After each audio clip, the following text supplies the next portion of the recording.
Hi, welcome back. I'd like to introduce our teachers that are on the show with us today. To my right, we have Jennifer. Jennifer Volpe. I'm a middle school math teacher. Justin Grimshaw, third grade teacher. Chris Boulanger, MTSS instructional coach, as well as a professional development for monitoring for learning. Vanessa Coe, middle school math and avid elective. And I'm Ryan Halstead, social studies, high school social studies. So a really hot topic in our district today has been monitoring for learning. What is your understanding of monitoring for learning? Vanessa, would you like to start the conversation? Sure. Monitoring for learning for me is making sure that I'm prepared as well as actively monitoring what's going on in my classroom. So not just overall behavior, but knowing that my students are meeting the learning targets. So what am I doing, what am I planning ahead of time in order to make sure my students are meeting the targets that we're expecting? And I think the key word you said was active. You know, being active and aware with the planning as well as in the classroom when the lesson is actually occurring. There's a lot of movement going on when you're monitoring, in addition to, you know, student movement and teacher movement. So I think that's a key. But the planning is also an active situation. I find too that the monitoring as well is really critical to get students to start explaining their thinking. You know, no more is it just the yes and no's, but having them actually explain what it is we're going to be talking about today, what are they learning, and to be able to get minute by minute feedback on each student in your classroom. And it's, I mean, the observation of what's going on in the classroom, how your students are engaged, how your students are learning, the tools that you might be using, strategies to use, but also how that drives your instruction. And I think that that's the part. What you are observing, what you're watching is driving your decisions, not only for that lesson, but also for future lessons as well. And also, not only in the observation, but what artifacts are they producing during those lessons that can also help to drive the instruction, whether it might be something that can move you forward or create a remediation piece within your planning. So it sounds like your monitoring for learning really helps you to assess where your students are in relation to that learning target. Yes. Justin, you had mentioned note-taking. Would you like to speak to some forms of monitoring for learning that we would see in your video? Yeah, so what you're going to see in my video is you're going to notice a very inexpensive field notebook that I use through all of the academic areas in third grade. And I keep that, and it doesn't have to be anything fancy. I simply write a student's initials, and as I'm listening to them talk, I'm taking quick notes. Sometimes it's just a symbol, a check if I know that that student really understands that subject, a slash if they're really not there yet, and a question mark if this student still has no idea of what's going on. And then I can then use that to then break up my groups and know that I need to pinpoint these children and talk to them later to give them more of the rigor that they're going to need to successfully keep on moving on to the learning goal. And I think it's important that what you just said about how you take your notes, they're quick, they're easy, you understand what's going on. So it's very relevant, and it's right there for you. Right. And so you're not writing a dissertation, you're not writing a paragraph, you're not writing something. Exactly. Fewer moving parts is really, I find, especially with, you know, in elementary school, there's so many demands on you, and you have to do all these different subjects, and your time is limited. So how can I get the most out of this note-taking and be able to use it not just for a show, but for something that I actually can use on an everyday basis and everyday subjects. All right, guys, let's talk about what we did yesterday. Who can tell me what we did yesterday? What were we learning about? Jayla, what were we learning about yesterday? Talk to the class.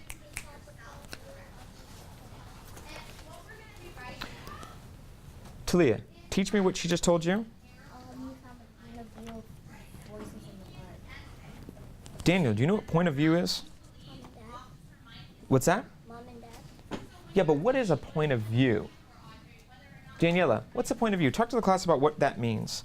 A point of view means first person, third person, or second person. Like mom's first person. She's telling the story first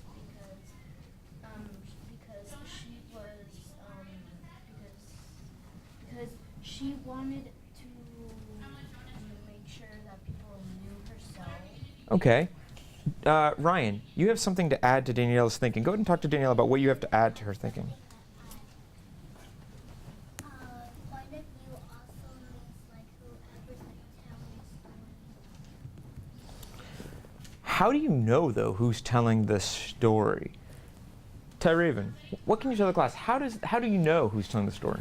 Joanne, in my video, too, I think you're going to notice not only am I just taking notes on the whole group, but when I start conferencing with students when they're doing their turn-in talks, it's not just seeing, does the student understand, but it's also trying to find out deeper things too. Does this student have a vocabulary that we might need to work on? Or are these students compatible with each other? Should I change some of these groups around so I can get the most out of this lesson? So I think that's a strong thing for teachers, and it's one of the things I really had to learn through coaches is don't just worry about always the academic, but there's a lot of other things going on in a lesson that you should be taking notes for your own benefit, because the day goes by so fast, it's hard to remember everything.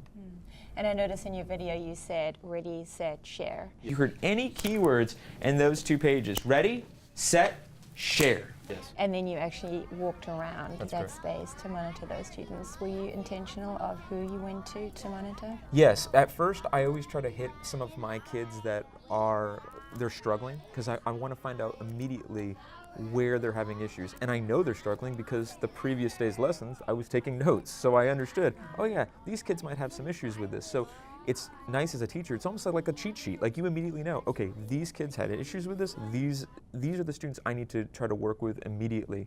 It's also a good place too, as I'm going around the room, to find out the conversation. If I hear a conversation that is the type of conversation that I want to share with the students, I'll put names down, a quick little note about what they said. Then when I come back to the teacher chair, instead of me just going, okay, well, we're going to move on to the next lesson, I can actually bring up, oh, I really love how Raylan said this. Or, Kwanye, explain your thinking. You said such good thinking to your partner, Josh. Explain that to the class. So it gives the students a way to explain their thinking to the whole class without me forgetting who I'm actually talking to. And your hand signals as well that your students use. Is that a form of monitoring for you? Yes, definitely. Especially the elementary level, I find that hand signals and gestures work great for monitoring.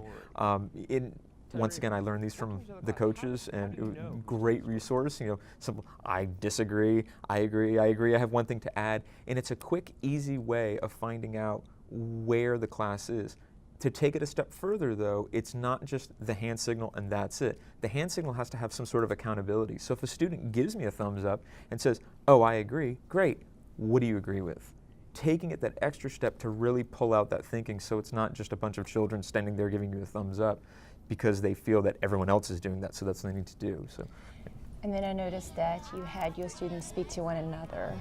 You'll say, like, Kwanye, speak to the class about that, and the class faces that student. Yes. What's the purposefulness behind that? Well, that's for a couple of reasons. One, I want the whole class to be engaged, and if the class knows that they have to share their information and they are responsible for their education, it makes them less of a behavior issue and they're not as unfocused.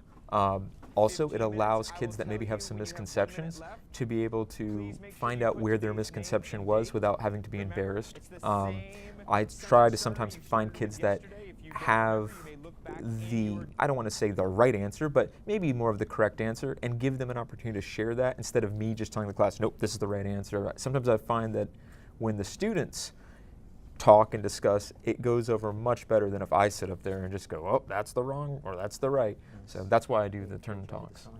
And Vanessa, I noticed that you used clickers in your classroom as forms of monitoring.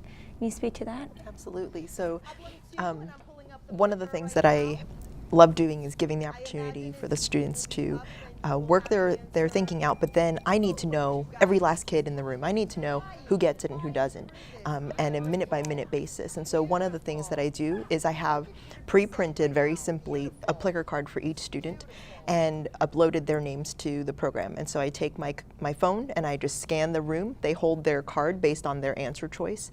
And I'm able to know whether the students get it right, if they're picking a mistake, if they're picking a question that has a common error, or if they're just completely out in left field. Once I get that feedback on my screen, I see immediately who gets it right, who doesn't, and I'm able to put up another question if I want, while I go and speak individually to those students that struggled with that question, which is often what I'll do. And I think we saw a specific example in your video of you doing just that. Yes. So one of the young ladies, I scanned the room, and I felt that the students were going to get 100% correct on that. And you know, as a teacher, you feel like things are going well, and yeah, this is great, and I got this. And then you do the Plicker, and you get a real feel for whether or not they have it, right? And so majority did that time, which is not always the case. But the ones that didn't, I went and I had the conversation with the students on their thinking. Where were they at? What questions did they have? And then I'm able to help guide them while others are working on another question.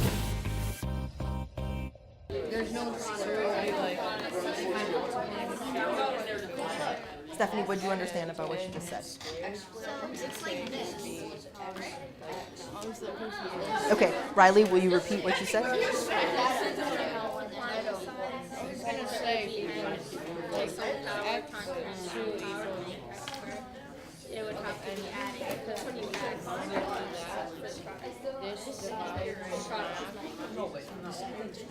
So what do you understand about what she said? Like 3 times 3 is Okay, so what do you think the exponents would have had to be in order to get, I believe it's n to the 6th? So sometimes they're helping one another within this, and they're able to correct their work, and sometimes it's me being able to go and speak independently to those kids. So then that medium that you used took some planning. I mean, that's part of your, not just planning for what we're learning, but it's planning for that monitoring piece, which, yeah, I've seen it used before, but in her video, it was just amazing because I hadn't seen it in that whole group setting used so well, so effectively, so that was really cool. Jennifer, I noticed during your lesson you chose to roll out your learning target through group rotations. Yes. I actually enjoy small group teaching, and one of the things that in having this, I can actually take a small group of kids and introduce a new concept, and I'm feeling that the results, and I'm in the monitoring process and in their self-monitoring, I'm looking at their confidence levels increasing and their abilities increasing and their want to explain to students that aren't understanding increasing. So for me, in having this collaborative station rotation, I can have a remediation station, I can have something that we worked on yesterday, a more solid on station, just a reinforcement. I can have a new station, and then I can have something that gives them a challenge on what I just taught to build, to push it forward. And Ryan, your video shows your students preparing for their performance task that they then were able to show you, and you were able to monitor that as they did that for you. So that was a culmination of really an entire semester of work. So the goal of that lesson specifically was to prepare them for their semester exam, which was a simulation of what they're going to be doing in May. And it's writing intensive, 2 essays in an hour and a half, and having strategies within that, but then also making sure that they could construct an effective essay that shows the level of thinking they need, an argument with supporting evidence. So that whole lesson, you kind of see the setup with me going over what that process is and then breaking them down into small groups. So, like Jennifer does in small groups, my goal was to try to have at least one of my higher level or higher achieving students in each group, just to make sure that they could see and hear, the others could hear that thinking, and then allow me to roam around the room to hear how that developed. And then they were supposed to produce basically an essay outline. And so within each group, to monitor going and allowing myself to ask questions, giving them different ideas to maybe look at different arguments they could create. But then the final piece was requiring every student or every group to present, and then have within that presentation, each member of that group have to speak and provide either an argument, a thesis statement to that essay, evidence to support their arguments. And that just gave me real time to find out where there might be lapses, where students are in their goals. So it sounds like setting your classroom up those conditions for learning is critical to being able to monitor your students. So coming up, we're going to discuss that, and we're going to hear from our district coach, Chris, on the relationship between monitoring for learning and formative assessment.